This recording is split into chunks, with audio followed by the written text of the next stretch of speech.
Amazing Chinese নামের TV অনুষ্ঠানে এই বিস্ময় কাজটি করে দেখিয়েছে জিয়াইং।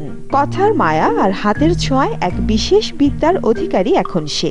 স্কুলে থাকতে প্রথম সে ব্যাঙকে সম্মোহিত করতে শেখে, তারপর আস্তে আস্তে অন্যান্য পশু পাখিকেও সম্মোহিত করতে পারে জিয়াইং।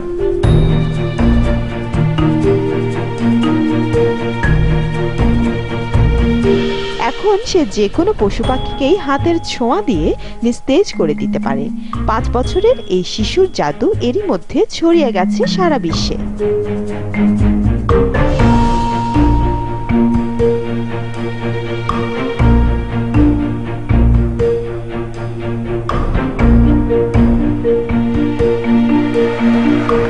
শক্তি